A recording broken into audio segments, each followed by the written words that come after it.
ಇವತ್ತು ನೀವು ನೋಡ್ತಾ ಇರ್ಬೋದು, ಇವತ್ತು ಕಲ್ಯಾಣ ಕರ್ನಾಟಕ ಭಾಗದ ಕುರುಬ ಸಮಾಜದ ಇವತ್ತು ಈ 2 MLAಗಳು MLCಗಳು ಏನಂತಂದ್ರೆ MLCಗಳು ಖಾಲಿ ಆಗ್ತಾ ಇದ್ದಾವೆ ಕೆಲವು ದಿನಗಳಲ್ಲಿ. ಅದೇನಂದ್ರೆ ಕುರುಬ ಸಮಾಜಕ್ಕೆ ಏನಂತಂದ್ರೆ ಈ ಕಲ್ಯಾಣ ಕರ್ನಾಟಕ ಗುರುತಿಸಿ DK ಶಿವಕುಮಾರ್ ಅವರ ಮಂತ್ರಿ ಮಂಡಲದಲ್ಲಿ ನಮಗೆ ಒಂದು ಮಿನಿಸ್ಟರ್ ಕೊಡಬೇಕು ಮತ್ತು MLC ನಮ್ಮವ್ರನ್ನ ಮಾಡಬೇಕು ಮತ್ತು ನಿಗಮ ಮಂಡಳಿ ಅಧ್ಯಕ್ಷರನ್ನ ಮಾಡಬೇಕಂತೇಳಿ ಹೆಚ್ಚಿನ ಈ ಕಲ್ಯಾಣ ಭಾಗಕ್ಕೆ ಹಿಂದುಳಿದ ಭಾಗದಕ್ಕೆ ಕೊಡಬೇಕಂತ ಹೇಳ್ತಾ ಇದ್ದಾರೆ.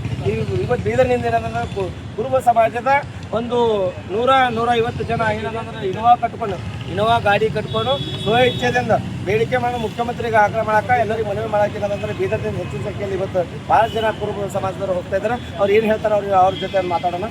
ಸರ್, ಇವತ್ತು ಭಾಳ ಜನ ಏನಂದ್ರೆ ಇಲ್ಲಿ ಬೀದರ್ನಿಂದ ಬೆಂಗಳೂರು ಹೋಗ್ತಾ ಇದ್ರಿ, ಯಾವ ಸಲಕ್ಕೆ ಹೋಗ್ತಿದ್ರಿ, ಯಾರಿಗಾಗಿ ಇದು ಬೇಡಿಕೆ ಏನಂದ್ರೆ ಕುರುಬ ಸಮಾಜದವ್ರಿಗೆ ಏನಂದ್ರೆ ಒಬ್ಬರು MLA ಇದ್ದಾರೆ, ಅವ್ರಿಗೆ ಮಿನಿಸ್ಟರ್ ಮಾಡಿದ್ರು ಅಂತೇಳಿ ಬೇಡಿಕೆ ಅದ. ಯಾವ MLAಗೆ? Koppal MLA. Hyderabad Karnataka total 41 MLA ಅದ.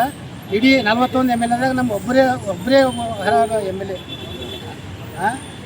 ಅವ್ರು MP